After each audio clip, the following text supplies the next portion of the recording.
Sidrah Muntaha. I'm the Division of Clinical Psychologist Lead for Equality, Diversity and Inclusion.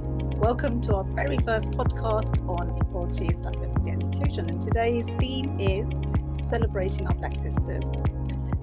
Now, today we have three wonderful clinical psychologists. I'm delighted to have them here. So I'm not going to say anymore. I'm going to let them introduce themselves. So we've got Margot, Vivian, Vivia and Juliana. So shall we go with Margot first? You want to introduce yourself? Thank you, Sidrah. Hello, everybody, and thank you for inviting me for today. Delighted to be celebrating sisters with the DCP. My name's Margot. I'm just a newly made professor, so I'm just going to share that with the audience. It's still very exciting for me. It happened in August. So my name's Professor Margot I should say. And I'm the Programme Director for the Doctorate in Clinical Psychology at the University of Southampton. And I'm also the Widening Participation Lead for the Psychological Professions Network South East. And hello, everybody. Hello, and absolute fantastic to hear this wonderful news, and welcome, Margot, and thank you. Should we go to Vivia now? Hello, I'm Dr. Vivia Cowdrell. I'm a consultant clinical psychologist, and I am also an approved clinician, which I'm really proud of. It took me ages to get that qualification. I'm also the lead for dialectical behaviour therapy training for the Trust, for those people who wish to become, DBT, dialectical behaviour therapists within an existing service. So I'm really proud to be able to do that additional training and lead that training. Thank you. Amazing, wonderful, Viv. Thank you so much for being here. And last, but definitely by no means least, we've got Juliana. Juliana, do you want to say something about yourself? Thank you. And even before I introduce myself, I do think it needs to be recognised. You know, well done to Margot, and absolutely brilliant to Vivian also, being the approved clinician. It's no small thing. So if you listen to this now, say well done to them. So I'm Juliana, Dr. Juliana O'Mary. I'm a consultant clinical psychologist working down in King's Health Partners in South London. I'm also a reader in clinical psychology. So thank you for inviting me. Oh, it's an absolute honor, I have to say, for me to be here with three such successful Black psychologists. Is absolutely wonderful. And I think, you know, today's opportunity is to really hear about you, really celebrate some of the things that have brought you where you are today. So I only have one or two questions really for you. I'm really keen to hear what you have to say. And we have not rehearsed this for people watching this and listening to this, just to say this is very, very much very spontaneous. So we have not rehearsed this at all. So let's see how it goes. So the question to you is, and maybe we can go around in order.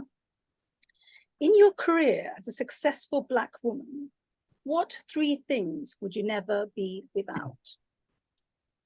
Shall we first go to Margot? Thank you. Well, I thought long and hard about this. My first one is definitely working in a supportive team environment that hold the same values and are committed to action in the same way I am. That to me is fundamental. I've worked with a variety of teams over the years, and without doubt, I would never be without a supportive team context, both me giving the support, but also getting the support when needed.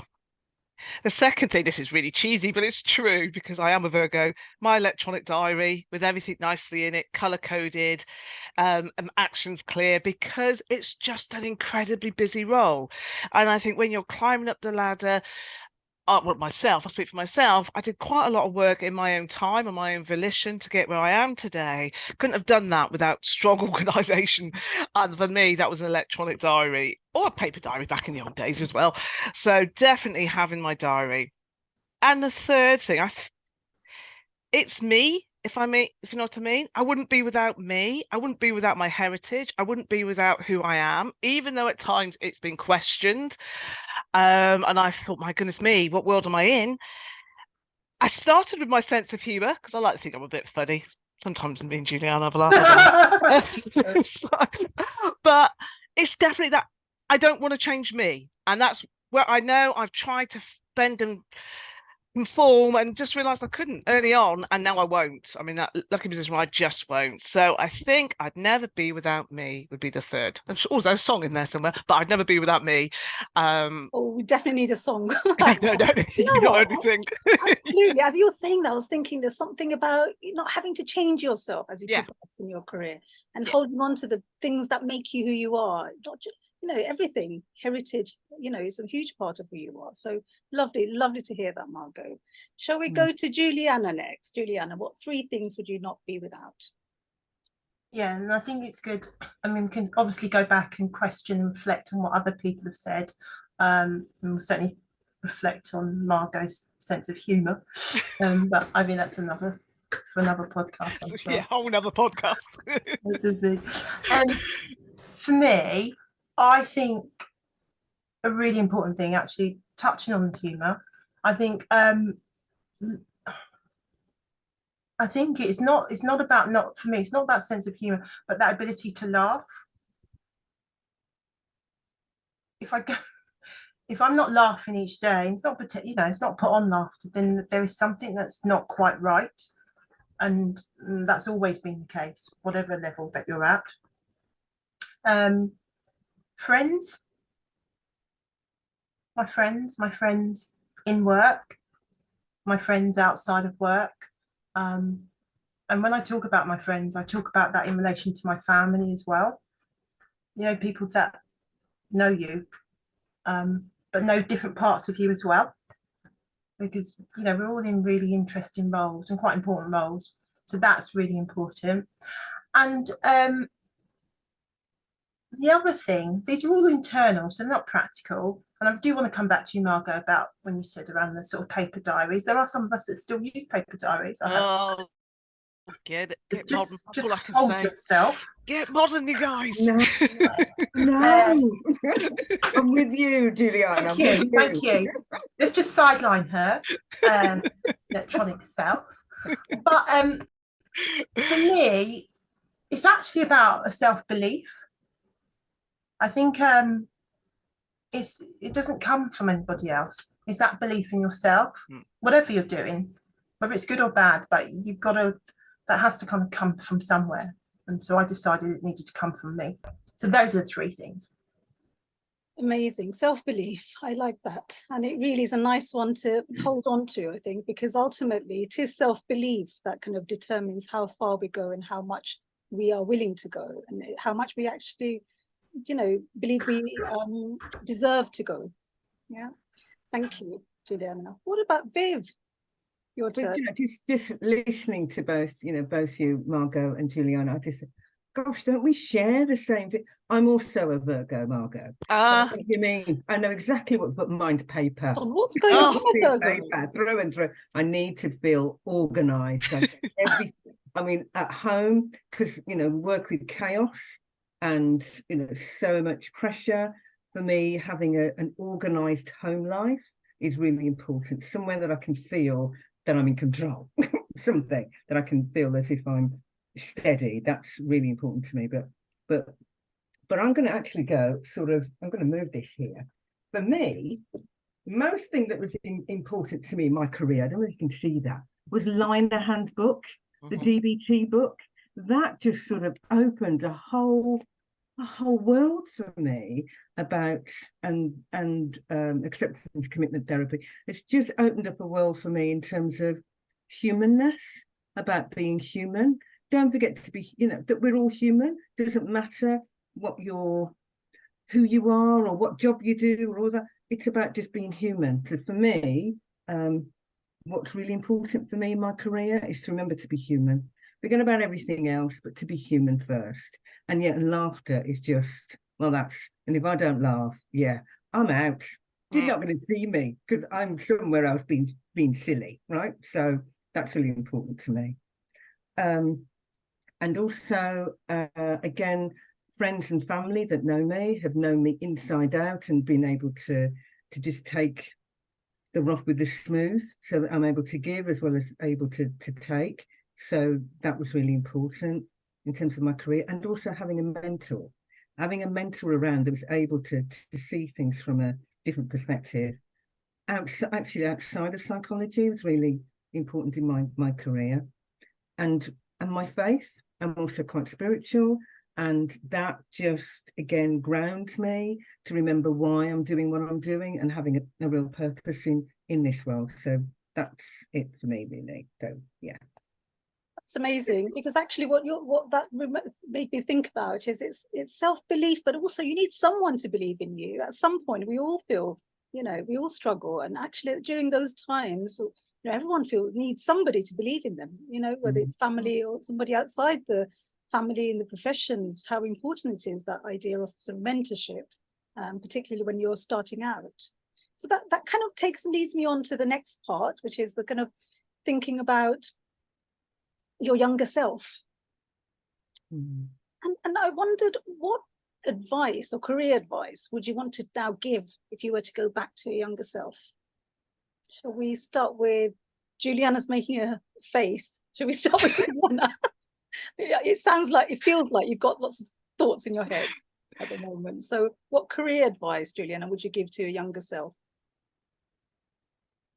Well, first thing, again, not to see a pattern, I honestly think Vivia gave us 4, not 3 things. She did. You're Yeah. absolutely right, Thank Juliana. you. I thought it could even If be I not 5. merged them, could be 7. Not count. She's a And rebel. you didn't even step in, Sidrah. I don't know if there's some favouritism going on, but I've definitely counted more than 3. But we can talk about that later. Okay, in terms of if I was to give advice to my younger self, some of us are still our younger selves. Oh. But I think, in all seriousness, I just think it's okay to change your mind. I think it's a really important thing. That's the advice. It's okay to change your mind. It's okay not to, be the perfect package by the time you're 24. It's all right. That's it.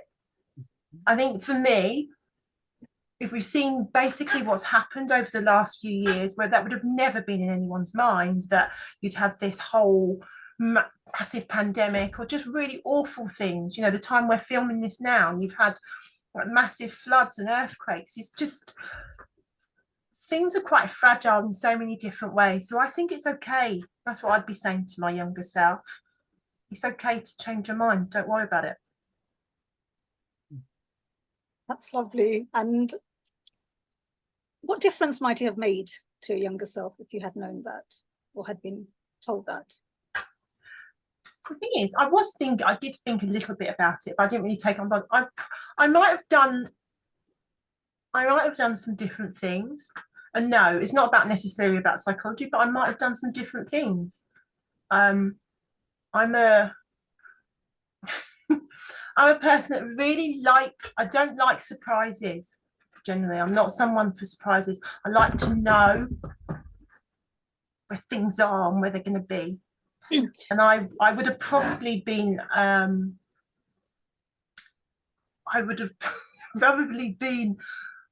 even more flexible than I am now. Yeah. Thank you. Okay, so shall we go to Viv? What career advice would you give to yourself, to your younger self? That it's okay to shine. That it's okay to, even though I know, because I'm somebody who's put their head above the parapet, right? And it's been shot off, right? But it's funny enough, but your head still grows back. Isn't that weird? In a different shape, maybe even. But it's okay to be yourself. And I said I'm somebody that's quite spiritual, and I wish I'd read some of the stuff that I'd read along the way. I wish I would have been able to say, well, like the Marianne Williamson quote when she's talking about, and in fact, I've got it in front of me. Our deepest fear is not that we're inadequate. Our deepest fear that we are powerful beyond measure. That, to me, I wish I had that right at the beginning of my journey. That we are, and that's and that's great. and and again to have that belief and not be scared. So that's what I was quite. I think I was quite timid at the beginning of my career, not sort of, oh, I can't upset anybody, I like to please people, but actually it's okay. Just follow your own path. That's it. Follow your own path. I feel really touched to hear that, you know, that the message, you are powerful beyond measure. If you were to say that to your younger self, what it would have been like to hear that. That's absolutely amazing. Thank you. Margot. It's such an interesting question, this, because when I was reflecting on it, I was thinking, okay, which part of the younger self? Because unlike Juliana, I've got quite a lot of stages of the younger me. In fact, last week was a younger version of me. So I was thinking about, what would I say? Then I was thinking, would I say to the 17, 18 or 16-year-old me, stay at school, do your A-levels? No, I wouldn't. I was glad I left, and I was glad I had a career in the travel industry before I moved into clinical psychology. And I thought, well, then what would I give to myself? What advice would I give? And I think, for me, I'm a great believer in fate. I'm here today because of a myriad of reasons, a myriad of people, and because of my own self-belief and self-will and determination. And so I thought, what would I give? And I think I genuinely would give to myself that I value fate and I believe in fate, but I should have done a bit more research, if I was going to be honest, going back. You know, I was the kind of person who at university, when I went, and I was in my younger self, when I went to university, I was a mature student, that I didn't know the first year of university didn't count towards your final degree mark. So I worked incredibly hard. And then somebody told me at the exams, I was like, really? And I didn't know about clinical psychology necessarily until a little later on. And so I think I probably, but then I really fight with this because I believe in fate, but I think I probably would say, just do a little bit more research, Margot. So you know those opportunities are there. But as I say, I believe we make our own fate as well. And that would probably be advice I give. Believe in your own self, in making your own fate. I think that's probably a long-winded way round to what I'm going to end with. Just believe in yourself and make your own fate. You'll get there. Actually also recognize that things are possible. You know, your 16-year-old self probably wouldn't have imagined you here. Absolutely not. For, you know, all of us, you know, we just, certain things that you cannot imagine can be possible. And that's I think the crucial thing. And I think the other thing that Viv, you said, was you're powerful beyond measure. You don't realize how much power you can, you know, you can have around you, you know, in all the things that you do, in your personal life, in your professional. I guess it's how you use it.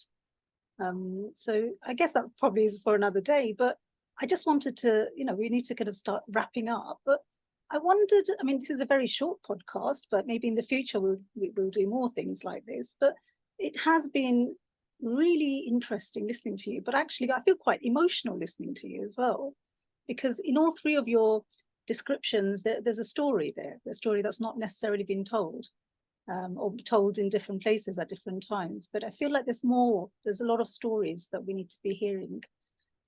So just to end with, I wondered if you want to say one or two things about how you experience this. Shall we go with Viv first? I feel privileged to be part of this, actually, and to hear Margot and Juliana your take on things, and just how connected I feel with you. And I just want to say thank you for allowing me to be part of this. It's been really good to reflect on these questions. It's given me okay, I'm going to the next stage of my life. You know, should I retire from the NHS? Should I not? That's my next thing. No idea where I'm going, but it's been a real privilege. I just want to say thank you. Thank you. Margot. I feel, yeah, I know what Viv's saying. It's like you feel like you're in this little club. I kind of want to give you all a hug, Juliana, bring it in. You know, you be first. She won't embrace it, but it's something about these things, because it's so important that people see that you can get into positions of where you want to be, irrespective of what you look like, and the color of your skin. And even though we're still in a system that has, as many other systems do, well, all other systems, to be honest, do, that need to really reflect and change and put action behind what it's saying it's going to do in relation to committing to have more people, in this guise, from the Black and brown community in more senior positions, I always feel hopeful, because every time I do one of these, I know this will change somebody's life out there. Maybe a tiny little bit, maybe they'll know they didn't have to work so hard in the year one of their degree, or it may be in a massive thing about their own levels of self-belief, or that they're powerful, depending on whichever angle we've come from. So yeah, I feel hopeful. Excellent. Okay, Juliana, lastly. I mean, it's the same really. I was listening, sorry, I was actually listening to you, and I just think, and you're right, Sidrah, there's stories behind everything. And I thought it was so powerful when you talk about getting your head bitten off, but it kind of grows back. And I think, you know, in whatever work we're doing, and, you know, particularly as females and Black females kind of in clinical psychology, where you would have all kind of grown up and developed in very isolated ways. But that didn't stop. It didn't stop you going on to take on a really difficult role, Viv, which I would know and everyone would know. It didn't stop you being flipping amazing, Margot. You know, I can't tell you how proud we all are. And just, you know, fabulous for you, Sidrah, in terms of even thinking about doing something like this. So I think read between the lines. It's not even the three bits that we've talked about. I think for me, it's just super important about people wanting to come into the profession, but it is a profession for you. Fundamentally, it's a profession for everyone. And, you know, while we can talk about not having lots of people like this, but we won't have lots of people like this if people don't apply.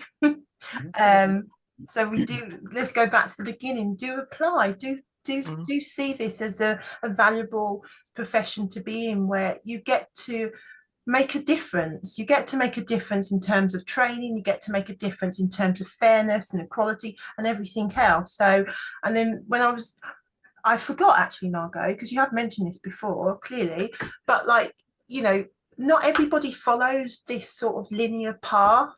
You can have like this whole history and part of your career where it was in the travel industry. And like, does that even got in the way of like leading the clinical psychology course? I don't think so. So I don't know. I know what you were saying, Viv and Sidrah, about the emotionality about this. I just think it's really nice. I think it's a good thing. It doesn't have to be such an amazing big thing, but you know, the reality is it is. You can be a good clinical psychologist, and you can also be Black as well. You can also be female, and your head can grow back, and you can also be engaged in a society that wants to kind of do, you know, more good things. So I feel good. It's Friday afternoon. What can you not feel good about? Exactly. And I was an insurance broker, so you know.